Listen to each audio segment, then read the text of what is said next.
concrètes. Je vais vous poser des questions vraiment simples avec des réponses, si c'est possible, courtes.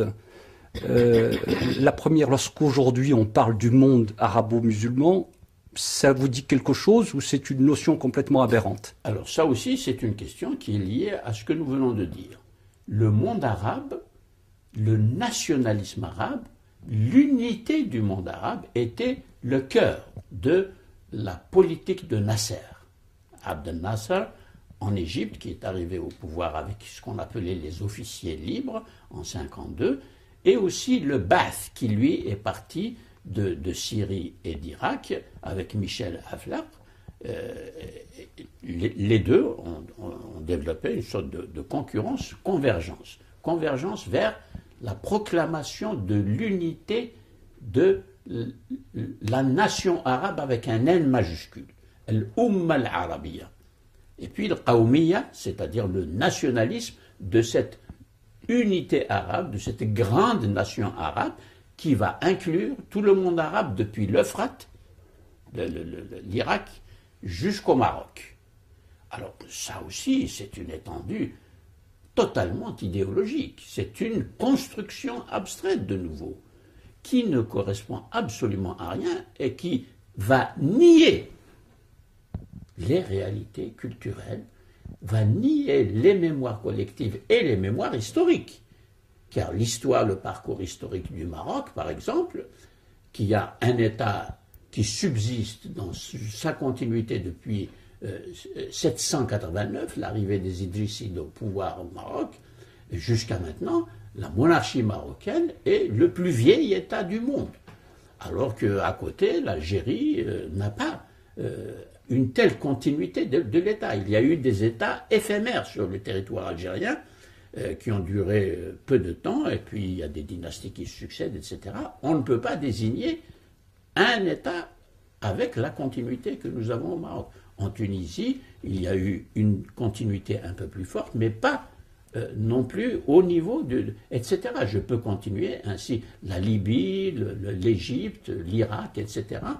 Et ça, c'est très important à regarder de près pour comprendre les convulsions auxquelles nous assistons aujourd'hui, les désordres politiques auxquels nous assistons, et puis la formation d'États, je n'aime pas dire totalitaire parce que c'est peut-être trop fort pour quelques-uns, mais en tout cas, disons, autoritaire et sans intérêt vraiment concret pour l'installation ou la marche vers un régime démocratique qui se respecte.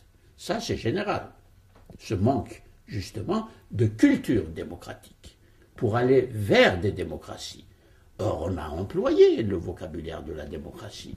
On a introduit des institutions formelles, comme le Parlement, comme la Constitution, comme les votes, qui est l'arsenal habituel du régime. Je l'appelle arsenal parce que, exactement, c'est un mot qui dit ce qu'il doit dire ici, dans cette situation. Alors, il y a tout un arsenal, on a le vocabulaire, mais le contenu n'y est absolument pas. Et aujourd'hui, hélas, moins que jamais, sauf quelques progrès réels que l'on constate dans certains pays où la démocratie est en train de balbutier et on voit quelques jalons se poser. Je n'ose pas donner de nom là parce que les autres seraient jaloux. Je ne suis pas là pour distribuer des bons points et des mauvais points. Vous parliez aussi de mémoire collective, d'imaginaire.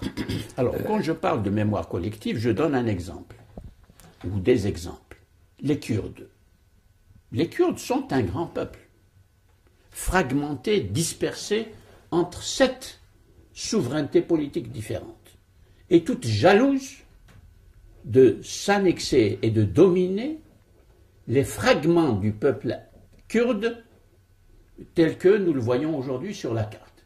Ça, c'est le résultat des grands traités européens pour décider des frontières politiques au XIXe siècle, à la fin du XIXe, et pratiquement jusqu'à la fin de la Deuxième Guerre mondiale. Et il y a là donc une genèse politique et juridique de situations qui aujourd'hui, sont des situations absolument tragiques.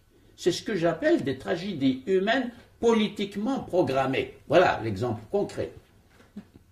Si nous regardons au Maghreb, nous avons une situation qui n'est pas aussi tragique que celle des Kurdes, parce que le peuple maghrébin, le vaste peuple maghrébin, de Benghazi, la frontière égypto-libyenne, jusqu'au Maroc, et de la Méditerranée jusqu'au Niger, c'est un immense espace. Cet espace est anthropologiquement nommé berbère. Le mot ne convient plus aujourd'hui parce que les intéressés le rejettent. C'est un mot qui a été donné à ce peuple au temps des Romains.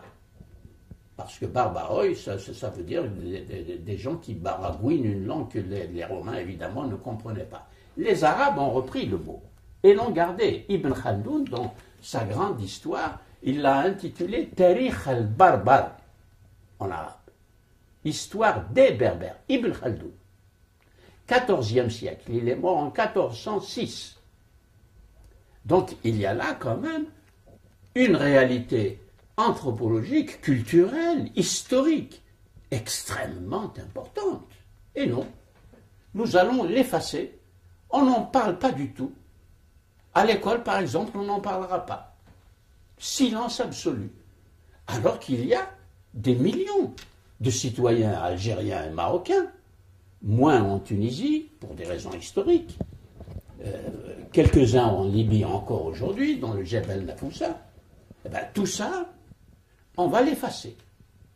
Et on va l'effacer dans cette période de libération, après les libérations.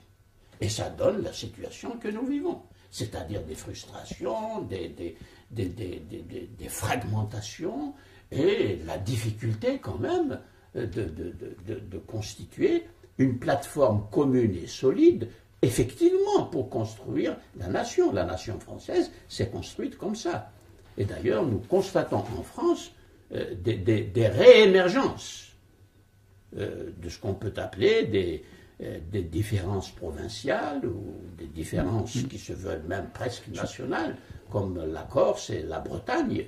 Ça, c'est un phénomène qu'on retrouve dans le monde entier.